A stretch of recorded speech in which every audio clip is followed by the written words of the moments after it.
You know, it's just been so long ago, but the memories of that are still so vivid. I mean, everything I did was for Chase and Colton. I was the best mom. I mean, I lived for them, so that they were my entire world. Chase and Colton Smith, the brothers, just 2 and 3 years old, would be in their 30s today. Even as very young, like toddlers, they just showed so much compassion and love to each other and to everyone in our family and to everyone they met. They loved animals, and it just makes me wonder, like, what they would be doing. Would they be married? Would they have kids? I mean, would they be gay? I don't know. You know, I wouldn't care. I wonder all the time. Their mom, Edie, was just 22 years old when the boys died in the Oklahoma City bombing. She met us at 6th Street and Harvey Avenue, now the Oklahoma City National Memorial and Museum. This was the street, I guess, where the water was. It's hard to picture. But 30 years ago, this was the site that changed her life forever. It was a beautiful day, just like today. April 19th, 1995 started as a special day. She closed on a new house the night before and was celebrating her birthday with coworkers that morning. I was on top of the world. I mean, what 22-year-old buys a house? You know, and I was just like living my best life at the time. She dropped Chase and Colton off at the America's Kids daycare inside the Murrah Federal Building with plans to pick them up early and start painting their new home. She worked down the street at the IRS building with her mom.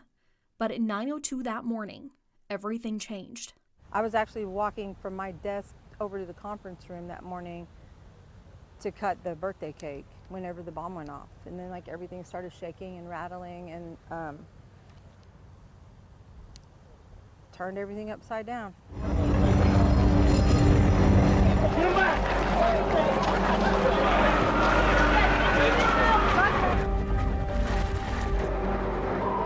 And we could see smoke coming up from here.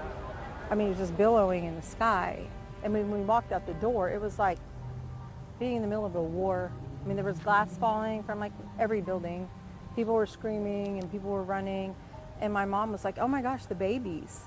Video from the scene shows Edie frantically walking through crowds of children, bloodied from the blast. I just knew. I just had this like intuition. I just knew that that it was not a good thing and that they were probably dead. I don't know how anybody could survive, really. America's Kids was on the 2nd floor of the building. 21 children were at the daycare that morning. Only 6 survived. In the midst of the chaos, her brother, an off-duty Yukon police officer, found both Chase and Colton. That was pretty gut-wrenching for everybody. And he made me promise to never ask him like what he saw. And I've never asked him. I don't really want to know. Chase and Colton were among 19 children who died in the bombing that day. Now overlooking the reflecting pool, the field of empty chairs holds 19 smaller than the rest, symbolizing those children who were taken when they were just so little. The children who died in the bombing, the youngest just 3 months old. 3 sets of siblings were taken together. Some of the children died along with a parent or their grandparents. Some parents made it out of the bombing without their children. The impact of the bombing is immeasurable when it comes to the lives these 19 children would be living today. I wonder all the time what they would be like. Just like they were as lively little boys, always together, Chase and Colton were buried together in downtown Oklahoma City. Through the years, Edie and her family have shared their story, and through it all, she looked to God for strength and forgiveness, even for the men responsible for the destruction. Well, I'm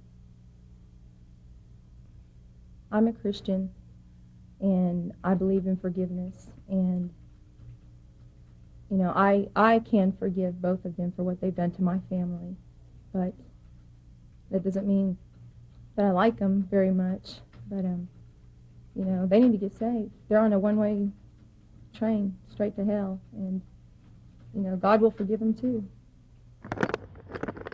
Following the bombing, children from around the world sent artwork to Oklahoma City, praying for Oklahoma and sending a message of hope. Those paintings are now featured in tiles at the entrance of the memorial. And today, children can still leave drawings and messages on chalkboards built into the ground, creating a path toward healing. Edie says for the past 3 decades, she's continued to rely on God. When you have a strong foundation of faith, it really helps a lot. I can't imagine just believing there's nothing after you die. There's something. I believe Chase and Colton's spirits are with me all the time. She comes here just once a year for the remembrance ceremony with her family, including the son and daughter she had after the bombing. They've grown up with this tragedy, but Edie says they focus on the good. Would you consider yourself healed from this situation today? The healing process, maybe it takes a lifetime. I'm glad that I had the time I did have with Chase and Colton. They never experienced any pain or heartache. They just got to be happy little boys.